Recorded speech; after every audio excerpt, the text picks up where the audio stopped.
Varicose veins కి సరైన చికిత్స కోసం సంప్రదించండి ఎవిస్ హాస్పిటల్. నమస్కారం గురువు గారు. శ్రీమాత్రే నమః. శ్రీ గురుభ్యో నమః. అయితే ఇంకో ధర్మ సందేహం గురువు గారు, ఇప్పుడు ఇంట్లో పూజ చేసుకున్నప్పుడు మగవాళ్ళు వేరే ఆడవాళ్ళకి, ఇంటికి వచ్చిన ఆడవాళ్ళకి ఫలదానం ఇవ్వచ్చు అంటారా? అలానే మగవాళ్ళకి ఆడవాళ్ళు కూడా ఇవ్వచ్చు అంటారా? మంచి ప్రశ్న. చాలా మందికి ఉండేటువంటి ఒక పెద్ద అనుమానం. ముఖ్యంగా కొన్ని ప్రాంతాలలో ఉండేటువంటి ఆచార వ్యవహారాలు కూడా మనం దీంట్లోకి పరిగణనలోకి తీసుకోవాలి. ఎందుకంటే మనం ఆడవాళ్ళకి ఆడవాళ్ళు బొట్టు పెట్టడం చూస్తూ ఉంటాం కదా.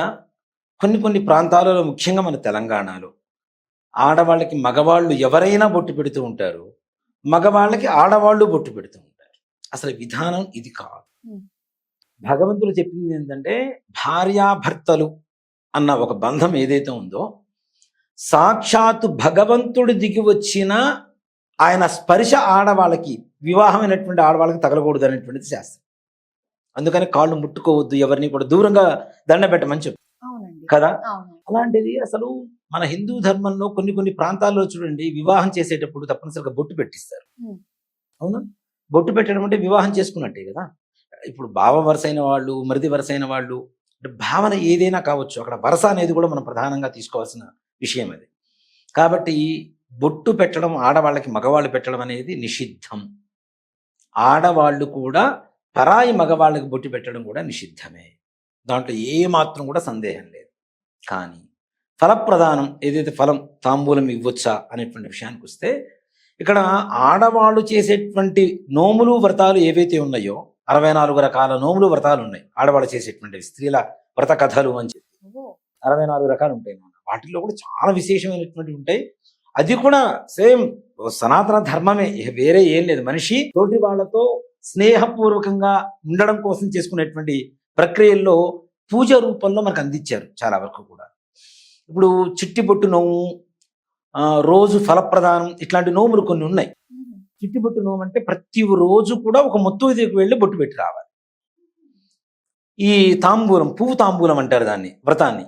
ఒక పుష్పము, ఒక తాంబూలము ఒక ముత్తైదువుకి ఇవ్వాలి ప్రతిరోజు కూడా. అది ఎలా, ఒక సంవత్సరం పాటు, రథసప్తమి నుంచి రథసప్తమి వరకు. రథసప్తమికి ప్రారంభిస్తారు, మాఘశుద్ధ సప్తమికి. అక్కడి నుంచి మరలా మాఘశుద్ధ సప్తమికి వ్రతం పూర్తవుతుంది. ఒక 4 రోజులు కుదరలేదు, ఒక 4 ముత్తైదువులు చూసుకొని ఒకటే రోజున ఇచ్చేసుకొని రావచ్చు. ఒకే ముత్తైదుకు 4 ఇస్తారంటే మరలా చెల్లదు. అలాంటి వ్రతాలు చాలా ఉన్నాయి. అంటే ఇలా సంవత్సరం పొడవునా ఇచ్చిన వాళ్ళకి ఇవ్వకుండా, అంటే ఒకళ్ళకే రోజు ఇవ్వచ్చు, ఒకళ్ళకే రోజు ఇవ్వచ్చు. కానీ 4 రోజులు మానేసిన తర్వాత 4 తాంబూలాలు ఒకే ముత్తైదుకి ఇవ్వడం మాత్రం చెల్లదు. అంటే ఇవన్నీ కూడా ఏంటి, స్నేహాన్ని పెంచడం కదా. పొరుగు వారితో చక్కగా స్నేహంగా ఉండడం. ఎంత ఇది ఉన్నా సరే ఆ చిట్టి బొట్టును బొట్టు పెట్టాలి. ఎంత గొడవలు ఉన్నా సరే తప్పనిసరిగా నవ్వుతూ వెళ్ళి బొట్టు పెట్టినప్పుడు అవతల వాళ్ళు కూడా నవ్వుతూ స్వీకరిస్తారు కదా మన దగ్గర నుంచి స్నేహాన్ని.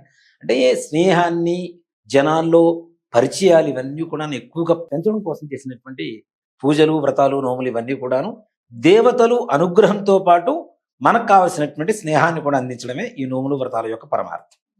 అలాగే ఇంటికి ఎవరైనా తాంబూలం పెద్దవాళ్ళు వస్తారు, మగవాళ్ళ కంటే పెద్దవాళ్ళు ఆడవాళ్ళు అయ్యుంటే వాళ్ళకి తాంబూలం ఇవ్వడంలో ఏ రకమైనటువంటి సమస్య.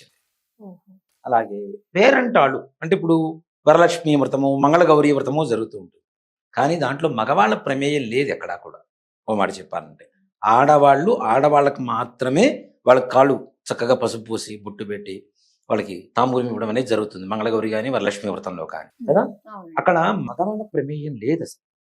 ఆడవాళ్ళు మాత్రమే చేయదగినటువంటి వ్రతాలు, పూజలు ఏవైతే ఉన్నాయో ఆడవాళ్ళు చేసేటప్పుడు ఆడవాళ్ళు మాత్రమే ఆ ఫలాన్ని, తాంబూలాన్ని ఇవ్వాలి.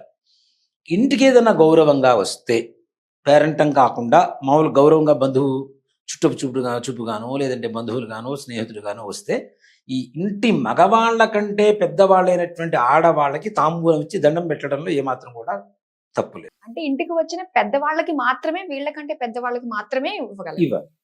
లేదు మామూలుగా పెట్టి తాంబూలం ఇచ్చేసి వాళ్ళు నమస్కారం చేయొచ్చు, వీళ్ళు పెద్దవాళ్ళు కాబట్టి. అది కూడాను నమస్కారం చేసేటువంటి విధానంలో కూడా చాలా గొప్పగా ఉంటుంది.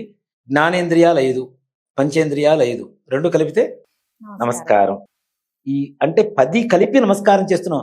నా అహాన్ని నీ ముందు ఉంచుతున్నాను, ఏమీ లేకుండా, అహం లేకుండా నీకు నమస్కారం చేస్తున్నాను అని చెప్పడమే జ్ఞానేంద్రియాలకి పంచేంద్రియాలకి చిహ్నంగా ఉండేటువంటి ఈ 10 ఏళ్ళు కలిపి నమస్కారం చేయటం. ఇది మామూలు నమస్కారం. పాదాలకు నమస్కారం చేసేటప్పుడు వాళ్ళ పాదాలు ముట్టుకోకుండా, మగవాళ్ళు ఆడవాళ్ళ పాదాలు ముట్టుకోకూడదు, ఆడవాళ్ళు వేరే పరాయి మగవాళ్ళ పాదాలు ముట్టుకోకూడదు. ముట్టుకోకుండా ఏం చేయాలి? కుడి చేతిని పైకి వచ్చేట్టుగా వేసి ఇలా భూమిని తాకి నమస్కారం చేయాలి. అందుకని పీఠాధిపతులు మఠాధిపతులు చూడండి, దూరంగా ఉండే మనకి తీర్థాన్ని ఇస్తుంటారు, ఆశీర్వదిస్తూ ఉంటారు. దేవాలయాల్లో ఇప్పుడు చాలా మంది కూడా ఉండే విధానాలు మారిపోతున్నాయి నాన్న. కాళ్ళు పిసుకుతూ ఉంటారు, ఇట్లా మసాజ్ చేస్తూ ఉంటారు బ్రాహ్మణులకి. ఎట్లాగా నమస్కారం చేయమంటే దూరం నుంచి నమస్కారం. ఇప్పుడు వాడు గుళ్ళోకి వెళ్ళాలి, లోపల స్వామివారిని ముట్టుకోవాలి, ఆ పవిత్రత ఉండాలని ఒక అర్చకుల వారు అనేది ప్రత్యేకంగా ఉంటారు దేవాలయంలో. పురోహితులైనా సరే తప్పనిసరిగా వాళ్ళ ఇంట్లో దేవతార్చన ఉంటుంది, అభిషేకం చేసుకోవాలి, నిత్యం తీర్థం, అవన్నీ విధానాలు ఉంటాయి. ఇవన్నీ చేసుకోవాలంటే పవిత్రత ఉండాలి కదా. అంటే మనం ముట్టుకుంటే అపవిత్రం అవుతారని కాదు. ముఖ్యంగా ఏంటి అంటే మనం చేసేటువంటి పాపాలన్నీ కూడా శిరోజాల్లోకి వస్తాయి, జుట్టులోకి వస్తుంది. చేసేటువంటి పుణ్యం అంతా కూడాను పాదాల్లోకి వస్తుంది, బొటన వేళ. అందుకని మన శిరోజాలు ఎందుకు తీసేస్తాం? దేవుడి దగ్గరికి వెళ్ళి చేసిన పాపాలు మొత్తం పోవటం కోసం. అందుకని పాదాలు ఎందుకు ముట్టుకొని ఇవ్వరు పెద్ద పెద్ద వాళ్ళు? చేసినటువంటి అనుష్ఠాన బలమంతా కూడాను పాదాల్లోకి వస్తుంది కాబట్టి అది ముట్టుకుంటే వెళ్ళిపోతుంది వాళ్ళకి. నా దగ్గర సెల్ ఉంది, సెల్ మాట్లాడుతూనే ఉన్నా, ఛార్జింగ్ అయిపోయింది. దాన్ని మళ్ళీ ఛార్జింగ్ పెడితేనే కదా, అవునా? ప్రతిరోజు కొన్ని వందల మంది నమస్కారం చేసినప్పుడు ఎంత ఛార్జింగ్ చేసుకుంటారు, ఎంత వీళ్ళ అనుష్ఠాన బలాన్ని పెంచుకోవాల్సి వస్తుంది, అవునా? అందుకని ఆ అనుష్ఠాన బలం పోతుంది కాబట్టి పెద్దలు ఎవరైతే పురోహితులు కానీ, అర్చకులు కానీ, పీఠాధిపతులు కానీ, మఠాధిపతులు కానీ వాళ్ళ పాదాలు ముట్టుకొని ఇవ్వకుండా నమస్కారం చేసుకోమని చెప్తారు. అలాగే పరాయి పురుషుణ్ణి ఎక్కడ భగవంతుడైనా సరే, సాక్షాత్ శ్రీ మహావిష్ణువు వచ్చి అక్కడ కూర్చున్నా సరే ఆడవాళ్ళు పాదాలు ముట్టుకొని నమస్కారం చేసుకోకూడదు. వారి స్పర్శ అనేటువంటి శరీర స్పర్శ అనేటువంటిది తగలకుండానే.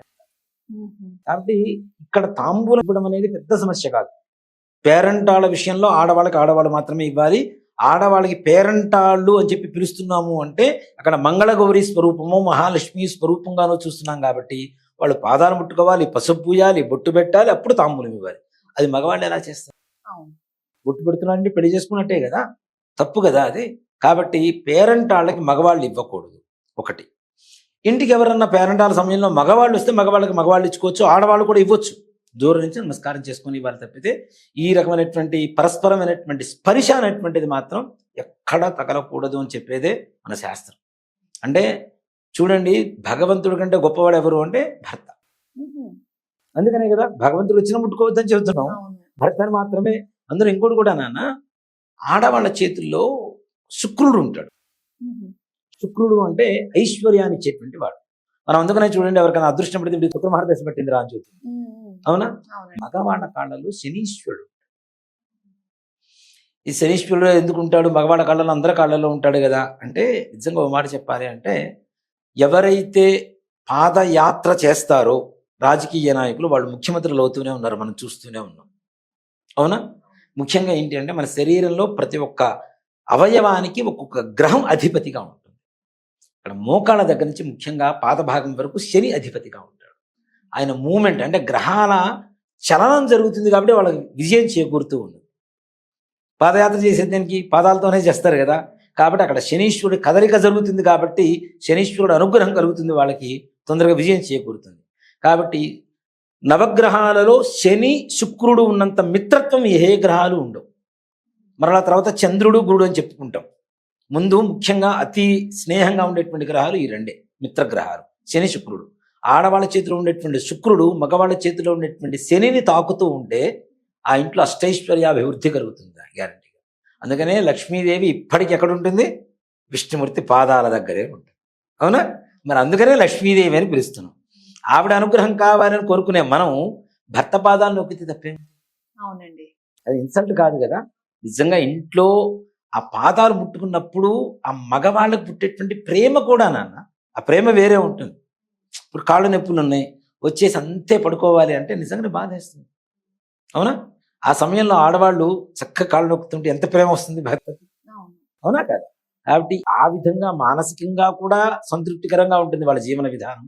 అలాగే గ్రహరీత్యా కూడాను శుక్ర శని గ్రహాల పరిపూర్ణమైనటువంటి అనుగ్రహం కలిగి ఇంట్లో అలక్ష్మీదేవి వెళ్ళిపోయి మహాలక్ష్మీదేవి తిష్ట వేసుకొని ఉంటుందని చెప్పడంలో ఏమాత్రం కూడా సందేహం. చాలా చక్కగా తెలియజేశారు గురువు గారు. అసలు మగవాళ్ళకి ఆడవాళ్ళు ఏ విధంగా నమస్కారం చేయాలి, ఇలా దీనికి సంబంధించి చాలా విలువైన సమాచారం అయితే దొరికింది. చక్కగా తెలియజేసినందుకు ధన్యవాదాలు. శ్రీమాత్రే నమః. శ్రీ గురుభ్యో నమః.